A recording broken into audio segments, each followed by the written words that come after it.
우리 모두에게는 별명이 한두 개는 있을 거예요. 동네에서 학교에서 붙여진 그런 별명들. 그런데 우리 모든 신앙인이, 믿음의 사람들이 공통으로 갖고 있는, 또 가져야 될 별명이 있으니 그것은 다름 아닌 꿈꾸는 자입니다.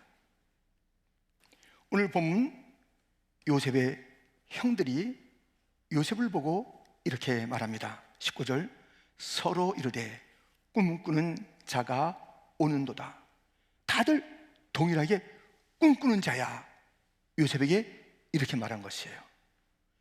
꿈꾸는 자라는 이 이름은 요셉에게만 있어질 그런 특별한 이름이 아닙니다. 믿는 자라면 다 가져야 하니 이 말씀을 보세요. 사도행전 2장 17절, 하나님이 말씀하시기를 말세에 내가 내 영을 모든 육체에 부어주리니 너의 자녀들은 예언할 것이요 너의 젊은이들은 환상을 보고 너의 늙은이들은 꿈을 꾸리라. 이건 누구에게 있는 것이에요? 예언을 하는 것, 환상을 보는 것, 꿈을 꾸는 것. 성령을 받은 믿는 자들은 모두가 이러한 특징을 갖고 있습니다.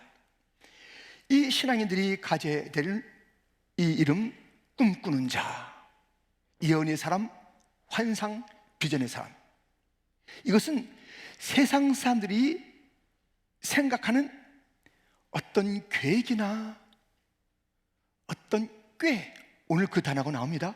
보실까요? 18절, 요셉이 그들에게 가까이 오기 전에 그들이 요셉을 멀리서 보고 죽이기를 꾀하여. 세상도요, 자기들의 그 모든 것을 통해서 꾀를 씁니다. 무엇인가를 향해서 가려고 합니다. 나름 그 목표가 있습니다. 그것은 하나님의 사람들의 그 꿈과 다른 것은 그들의 그 목표는 자기 자신들의 유익이에요. 성공을, 어떤 꾀를, 어떤 계획을 하는 것은 온통 자기나 자기 그룹의 만족이나 풍성함을 지향하고 있는 것입니다. 그런데 하나님의 사람들의 그 꿈은 목표가 달라요. 세상적으로 자기들을 향한, 자기의 영광을 위한 것이 아닙니다.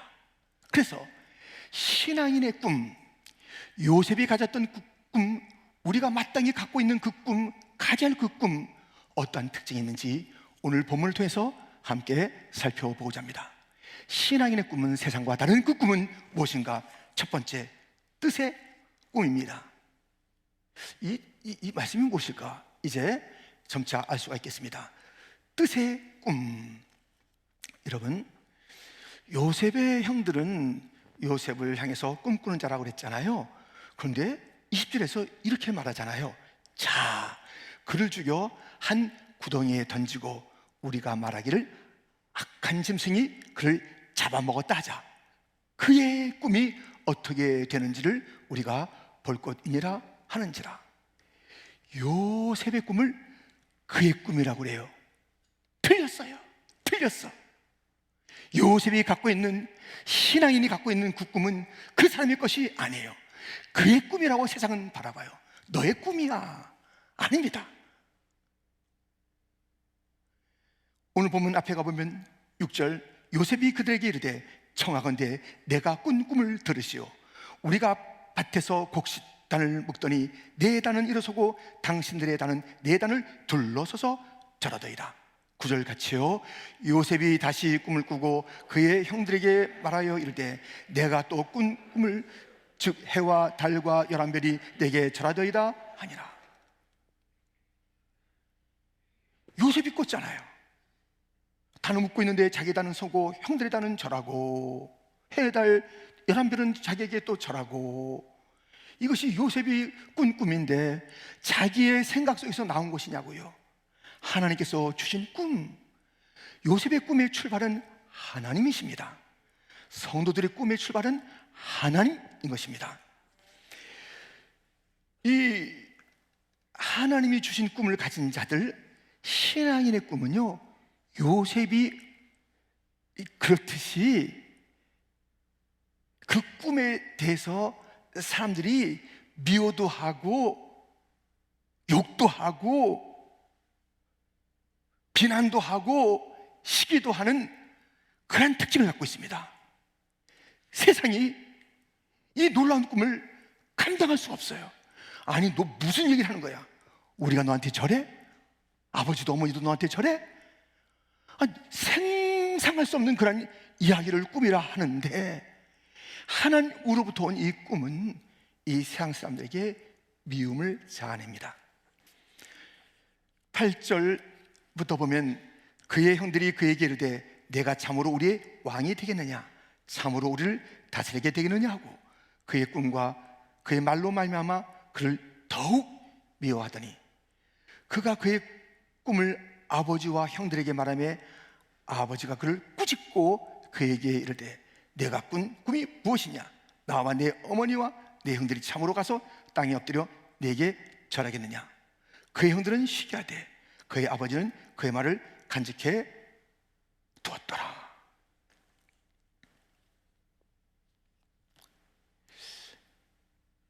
세상으로부터 하나님의 꿈을 가진 자들은 비난을 받습니다. 그게 도대체 뭐냐고. 그래서 그 꿈을, 그 하나님으로부터 온 이 꿈, 세상은 두려워서 어찌하든지 그 꿈을 가진 자를 누르려 하고 그 꿈이 도달하지 못하게 하려 하고 죽이려 하고 그런답니다. 본문 20절 다시 한번 보면, 자, 그를 죽여 한 구덩이에 던지고 우리가 말하기를 악한 짐승이 그를 잡아 먹었다 하자. 그의 꿈이 어떻게 되는지를 우리가 볼 것이니라 하는지라. 구덩이에 던져버려? 아무도 볼 수 없게 만들어버려? 다시 올라오지 못하게 만들어버려? 그런 꿈이, 그런 생각이 어떻게 가당치도 않지 하면서 세상은요, 이 하나님의 꿈에 미움을 가질 뿐만 아니라 적극적으로 눌러버리고 아예 그 꿈을 꾼 자를 없애버리려 하는 것이 세상에 하나님의 꿈을 가진 자들에 대한 태도인 것입니다. 하나님의 꿈은, 하나님의 꿈의 사람은 누를 수도 없고 던진 것 같으나 던져진 것도 아니고 죽이려고 해도 죽일 수가 없는 것입니다. 왜냐고요? 말씀드렸잖아요. 하나님의 사람들이 갖고 있는 이 꿈은 하나님의 뜻에서 나오는 것입니다. 빌립보서 2장 13절 말씀 같이 읽겠습니다. 너희 안에서 행하시는 이는 하나님이시니 자기의 깊으신 뜻을 위하여 너에게 소원을 두고 행하게 하시나니. 하나님의 깊으신 뜻이 그의 백성들에게 소원이란 이름으로 그 마음에 담겨 있고, 그것이 비전이며 그것이 꿈이에요. 하나님의 뜻이, 하나님께서 행하시고자 하시는 그 일들이 그의 자녀들 가슴에서 불타고 있는데, 이것을 누를 수 있어요? 던질 수 있어요? 그 꿈의 사람을 죽일 수 있어요? 없앨 수 있어요? 그럴 수가 없습니다. 그 꿈을 없앨 수가 없습니다. 하나님의 뜻을 어그려 드릴 수가 없습니다. 하나님의 뜻이 내 안에 꿈으로 자라나고 내 안에 마음의 소원으로 자라난다면 어느 누구도 그것을 막을 수가 없습니다. 그런데 여러분, 이 말씀을 잘 들으셔야 됩니다. 시편 21편 2절, 그의 마음의 소원을 들어주셨으며 그의 입술의 요구를 거절하지 아니하셨나이다. 하나님께서 우리에게 마음의 소원을 주셨습니다. 꿈을 주셨습니다. 비전을 주셨습니다. 그것은 우리 기도의 제목이 돼서 입술의 요구로, 입술의 고백으로, 입으로 표현되어야 되는 것이에요. 마음의 소원이 있는데 긴가민가 이거 얘기했다가 또 아이고 망신, 이거 했다가 괜히 비난, 그러니 마음의 소원으로 두고 있자. 하나님의 꿈은 마음속에만 둘 수 없습니다. 하나님의 비전은 침묵으로 지낼 수 있는 것이 아닙니다. 반드시 그것은 입술의 요구, 기도의 제목, 선포로 나와야 되는 거예요. 선포해야 돼. 하나님의 꿈은 믿는 자의 입에서 선포되어야 될 줄 믿습니다. 선포되지 않은 꿈, 마음의 소원으로만 있는 그 꿈, 죄의 뜻이 내 안에 담겨 있어 하는 그것은 진정으로 하나님의 뜻을 담고 있는 자의 태도가 아니며 반드시 그 입으로 고백해야 될 것인데, 여러분, 마음에 하나님의 뜻이 담겨 있습니까? 그분의 소원이 있습니까? 그분이 원하시는 그 일들이 내 가슴에 불타오릅니까? 반드시 고백하시고 반드시 입으로 기도 제목을 삼으시기를 주님의 이름으로 축원드립니다. 그런데요, 오늘 본문에 이제 이런 말씀이 있어요. 21절부터 보면 루벤이 듣고 요셉을 그들의 손에서 구원하려 하여 이르되 우리가 그의 생명은 해치지 말자. 루벤이 또 그들에게 이르되 피를 흘리지 말라. 그를 광야 그 구덩이에 던지고 손을 그에게 대지 말라 하니 이는 그가 요셉을 그들의 손에서 구출하여 그의 아버지에게로 돌려보내려 함이었더라. 그 형제들의 맏형 루벤은 이 죽이면 안 된다라는 그런 생각을 갖고 있어요. 아버지가 애지중지하는 그런 아들인데 아버지한테 돌려보내야지, 맏형으로서 그런 마음이 특실했습니다. 그런 생각을 갖다 가지고 있고, 그렇게 이제 일들을 어떻게 해요? 요셉을 아버지에게로 돌려보내는 것, 이 꿈을 가진 자를 아버지에게로 돌려보내는 것. 여러분들, 이 하나님의 꿈을 가진 자는요, 아버지에게로, 하나님에게로, 그 꿈이 하나님 아버지의 영광을 드러내는 그 일로 쓰임 받아야 하는 것이에요.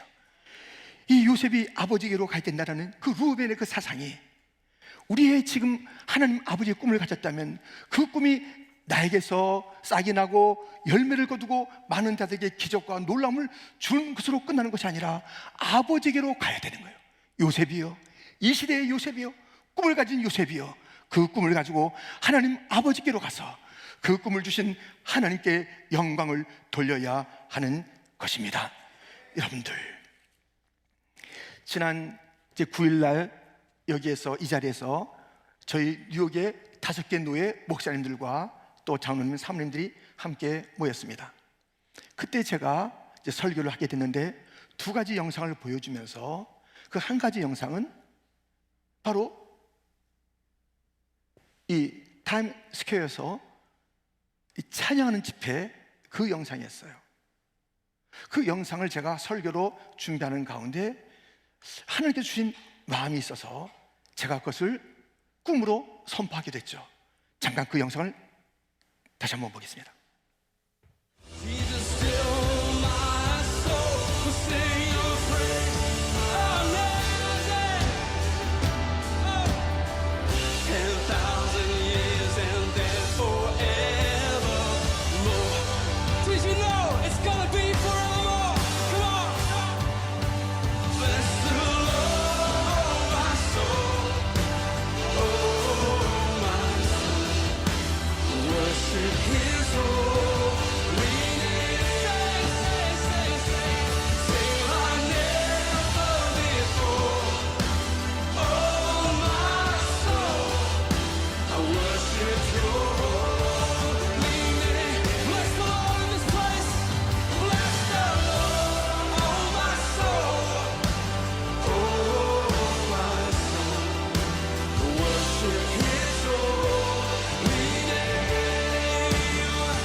제가 그날 이 영상을 준비하면서 이렇게 이제 말씀을 드리려고 했어요.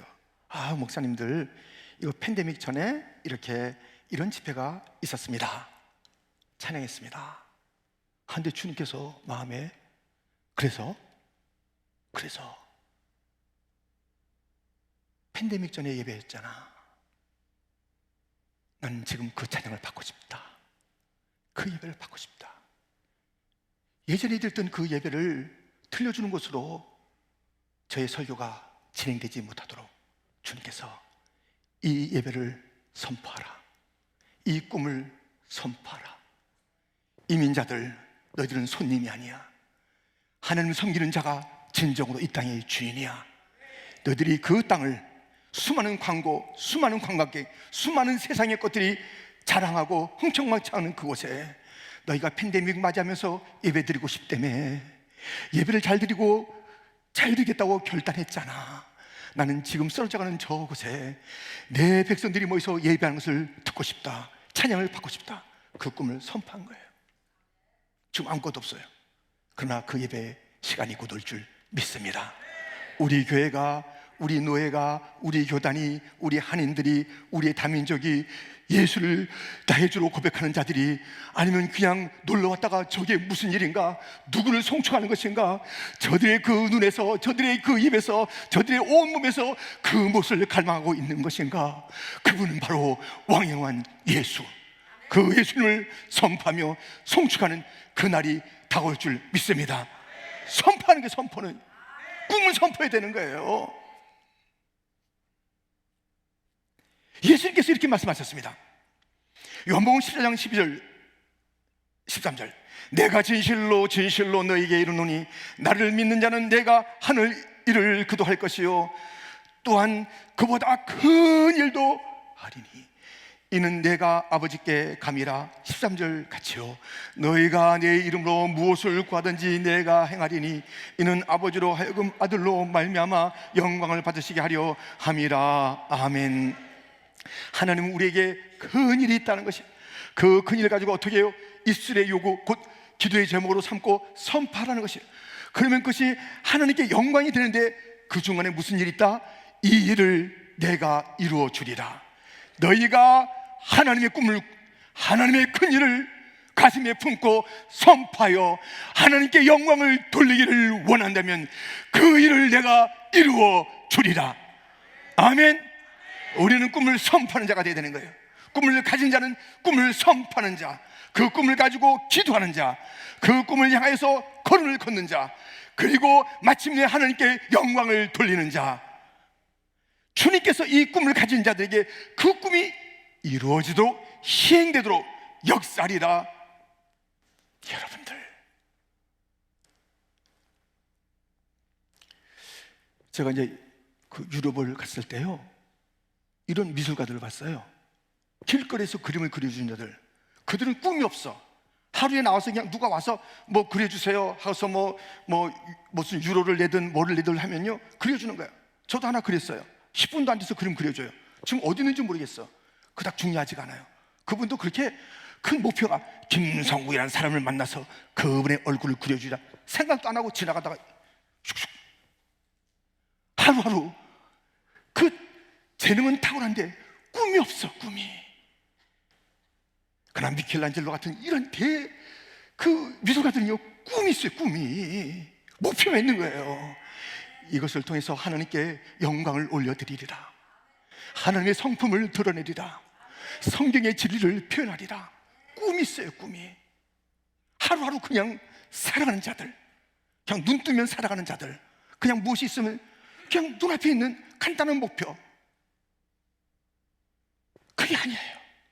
우리는 큰 꿈이 있는 자, 그 꿈을 선포하는 자, 하나님께 영광을 돌리겠다라고 선포하며 나가는 자, 반드시 하나님께서 그 꿈을 이루어 주실 줄 믿습니다.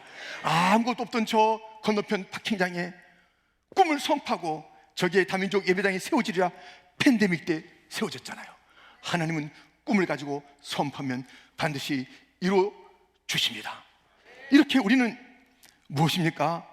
그분의 뜻을 우리의 꿈으로 삼아야 하는 것이 바로 믿는 자들의, 신앙인들의 꿈이며 비전입니다. 두 번째 신앙인들의 꿈은 옷의 꿈입니다. 이 옷을 꿈꾸는 자들 있잖아요. 골프를 잘 치고 대회에서 우승하면 자켓 입혀주잖아요. 내 평생에 저 자켓 우승의 옷을 입어봤으면, 내가 저 자리에서 제복을 입어봤으면, 내가 장군의 옷을 꿈꾸면서 어떤 사람은 수십 년 동안 군대 생활을 어떻게 하든지 저 장군의 옷을 나는 한번 입고 말 거야. 어떤 사람은 나는 저 패션, 이번에 유행하는 그 옷을 꼭 입고 싶어. 저도 옷에 대한 꿈이 있었습니다. 저 학생 때 엘리트 교복을 꼭 입고 싶었어요. 교복이 다 교복이 아니야. 엘리트 교복이 따로 있었어요. 이야, 저거 한번 입었으면 좋겠는데 그냥 시장에서 파는 것만 입었어요. 옷에 대한 꿈이 있어요. 저 체육복, 저 브랜드를 입고 싶은 꿈이 있지 않습니까? 요셉에게는 이 옷이 입혀졌습니다. 그것은 채색 옷인데요, 누구나 입을 수 있는 옷이 아닌데 특별하게 아버지가 입혀준 옷이었지요. 그런데 어떻게 됐어요? 본문 23절부터 보면 요셉이 형들에게 이르, 그의 형들이 요셉의 옷 곧 그가 입은 채색 옷을 벗기고 그를 잡아 구덩이에 던지니 그 구덩이는 빈 것이라 그 속에 물이 없었더라. 채색 옷이 벗겨진 거예요. 이거야말로 형들이 꿈이에요, 로망이에요. 저 옷, 아유 동생은 입고 있네. 얼마나 그것이 자랑스러운 옷인데 벗겨진 것입니다. 요셉은 이 채색 옷을 입었지만 벗겨졌습니다. 그가 입었던 또 다른 옷이 있으니 노예의 옷입니다. 그가 입었던 또 다른 옷이 있었으니 죄인의 옷입니다. 그가 입었던 또 다른 옷이 있었으니 총리의 옷입니다. 창세기 41장 41절부터 보면 바로가 또 요셉에게 이르되 내가 너를 애굽 온 땅의 총리가 되게 하노라 하고 자기의 인장 반지를 빼어 요셉의 손에 끼우고 그에게 세마포 옷을 입히고 금 사슬을 목에 걸고 자기에게 있는 버금 수레에 그를 태우매 우리가 그의 앞에서 소리 지르기를 엎드리라 하더라. 바로가 그에게 애굽 전국을 총리로 다스리게 하였더라. 이 요셉의 옷은 또 총리의 옷이에요. 그러다가 마지막에는 수의를 입고 이 땅을 떠나는 것입니다. 옷, 이것은 너무너무 중요한 거예요. 요셉도 꿈이 있기 때문에 화려한 옷을 입고 많은 자들이 그 앞에서 절하는 그 날들을 기다리면서 죄인의 옷을 입었을 때, 노예의 옷을 입었을 때 그것에 주눅들지 않고 내가 입을 옷은 따로 있지, 그 옷을 꿈꿨을 것입니다. 여러분들, 우리 믿는 자들은 옷에 대한 꿈이 있어야 됩니다. 내가 저 옷을 입고야 말리라. 어떤 옷입니까? 로마서 13장 12절 말씀입니다. 우리 한번 같이 읽겠습니다. 밤이 깊고 낮이 가까웠으니 그러므로 우리가 어둠의 일을 벗고 빛의 갑옷을 입자. 아멘. 빛의 갑옷이 종말의 때에 우리가 반드시 입어야 될 옷이에요. 빛의 갑옷을 입어야 되는 것이에요. 오늘도 아까 우리 찬양했지 않습니까? 예. 우리에게는 이 진리의 검이 있어요. 구원의 투구가 있어요. 믿음의 방패가 있어요. 진리의 띠가 있어요. 하나님의 전신갑주, 빛의 갑옷. 이것은 이 마지막 시대의 종말이 되는 영적 전쟁의 때인 것입니다. 아직 전쟁이 벌어지고 있는 이 때에 우리가 사모할 옷은 바로 이 빛의 갑옷입니다. 어떤 것이 그 빛의 갑옷이 되어서 이 영적 전쟁을 승리하게 할까요?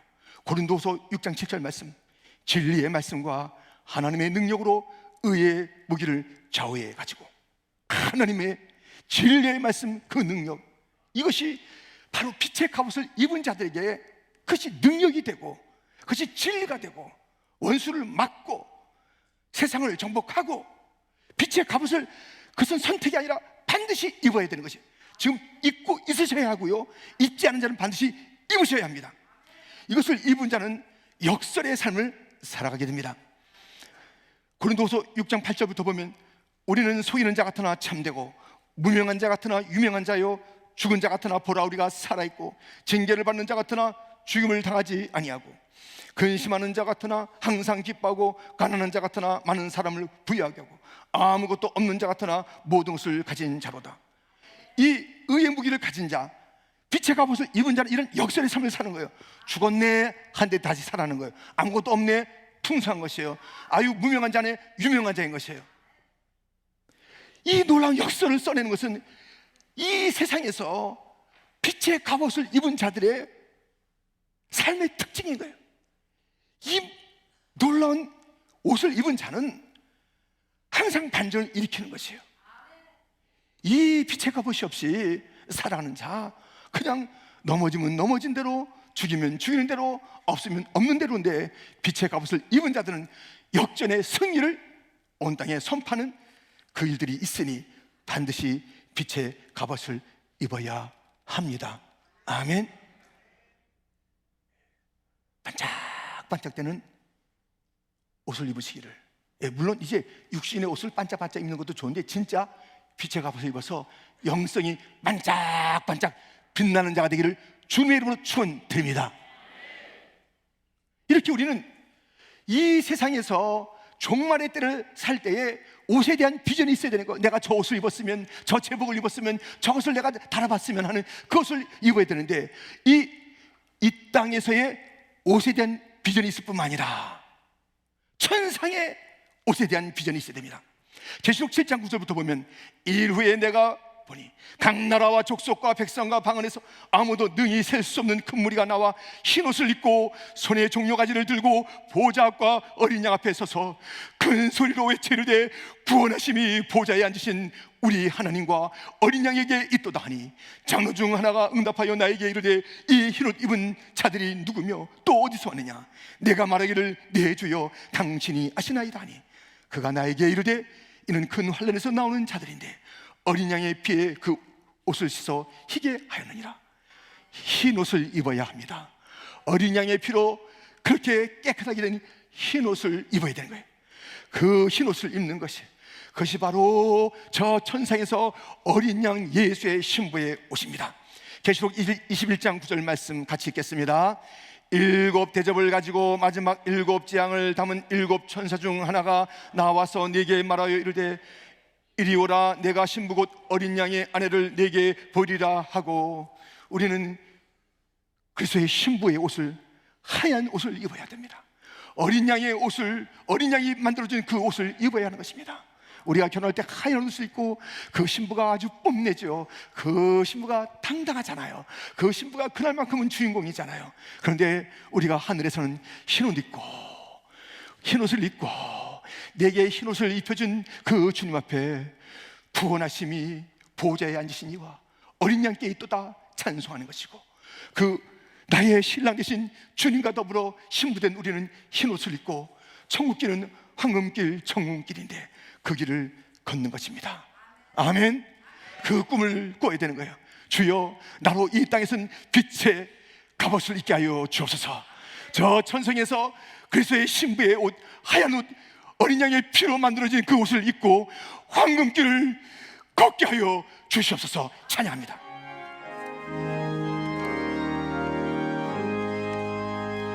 주가 맡긴 모든 역사 힘을 다해 마치고 밝고 밝은 그 아침을 맞을 때 요단강을 건너가서 주의 손을 붙잡고 기쁨으로 주의 얼굴 배우리. 나의 주를 내가 그의 곁에 서서 배우며, 나의 주를 손에 못잡고 알겠네. 영화로운 시온성에 들어가서 다닐 때 흰옷 입고 황금길을 다니며 근거 맞추어서 새 노래를 부를 때 세상 고생 잊어버리니. 나의 주를 내가 그의 곁에 서서 배우며, 나의 주를 손에 못 자국을 보아 알겠네. 이 영화로운 시온성에 가서 다닐 때 흰옷 입고 황금길을 걸으며 근거 맞추어서 새 노래를 부를 때 세상 고생 모두 잊어버리니. 나의 주를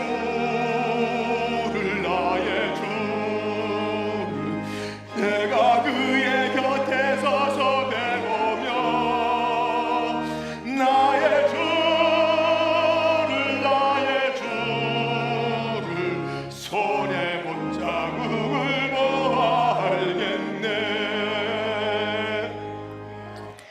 내 신랑 예수님이 그 피 묻은 손으로 지어주신 하얀 옷을 입고 황금길을 걷는 그 비전, 그 주님을 예배하는 그 비전이 우리의 꿈이고 비전이 될 줄 믿습니다.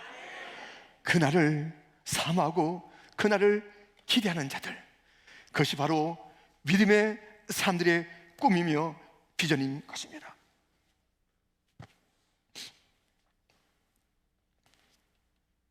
내 소원이 무엇이냐? 주의 뜻을 전심으로 순종하며 이루는 것입니다. 주의 뜻이 내 비전이 되고 내 꿈이 되고 내 삶이 되고 내 목표가 되고 내 전부가 되기를 원합니다. 내 소원이 또 하나 무엇이냐? 저는 빛의 갑옷을 입고 이 마지막 때를 승리하며 사는 꿈을 꾸고 있습니다. 그러냐? 너의 마지막 꿈이 무엇이냐? 저는 흰 옷 입고 주님을 찬양하고 싶습니다. 영원히 주님을 찬양하고 싶습니다. 그리고 그 흰 옷을 입고 내 신랑 예수와 황금길을 걸으며 그 주님께서 말씀해 주시는 그 음성, 내 신부야 수고 많았다, 세상 고생 위로하시는 그 주님 곁에서, 아닙니다, 내가 한 수고가 무엇이길래 나를 수고했다 하십니까? 저는 주님의 손에 있는 이 십자가의 흔적을 보며 이 십자가로 제게 주어진 그 은혜를 기억하며 영원히 내 신랑 내 주님을 송축하리이다. 그 꿈이 목에 매어야 되지 않겠습니까? 도대체 무슨 꿈을 꾸며 사십니까? 무엇을 소원하며 사십니까? 무엇이 우리 인생의 갈망입니까? 무슨 옷을 입고 싶으십니까? 어떤 성공을 취하고 싶으십니까? 지나가리라. 다 지나가리라. 어떤 성공도 어떤 화려한 그 명성도 다 지나가리라. 우리 주님께서 바벨탑이 허물어진 것을 보여주었듯이 우리의 팬데믹 때문에 보여준 그 모든 것들, 높은 것도 아무것도 아니네, 찬란한 그 지식도 아무것도 아니네, 그저 기침 한번 하면 쓰러지는 것이네, 패하면 다 죽어지는 것이네, 인생이 그것이네. 다 지나가는데 영원히 변치 않는 하나님의 뜻을 품고 사는 비전의 사람, 영원히 흔들리지 않는 하나님의 영광을 목말라며 하나님이여 나의 생애를 통해서 주 영광 받아 주옵소서. 내가 큰 일을 꿈꾸겠나이다. 시시한 삶을 살지 않겠나이다.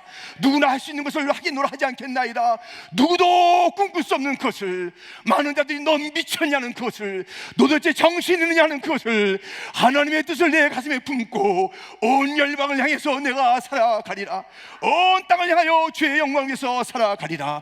이 꿈을 꾸고 살아가리라. 내 입술에 성파리라. 담대하게 외치리라. 나는 그 옷을 입으리라. 반드시 그 빛의 갑옷을 입고 많은 자들이 전쟁에서 쓰러질 이때에 주의 이름으로 승리하리라.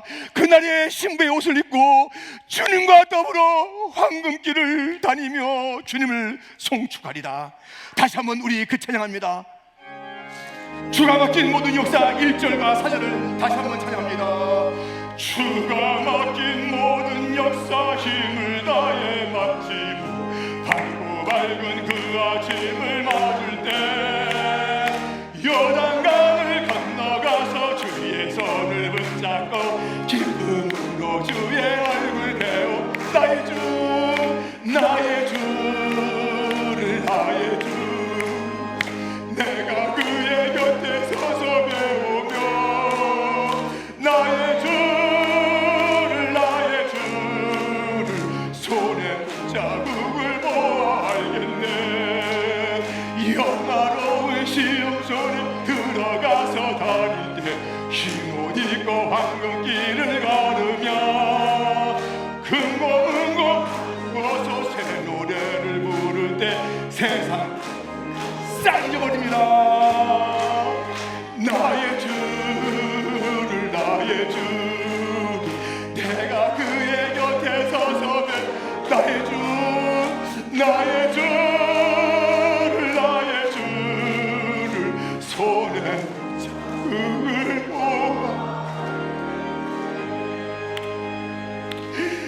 그 손에 날 위한 십자가 그 모습을 봐서 그 그 발에 것을 받으시고 허리에 창을 받으시고 가시에 그 모든 아픔을 피가 뚝뚝 떨어져도 참고 견디신 내 신랑, 나의 주, 그분과 함께 황금길을 걸을 비전을 가지고 이 땅의 모든 환난과 고생이 온다 할지라도 주님 참을 수 있어요.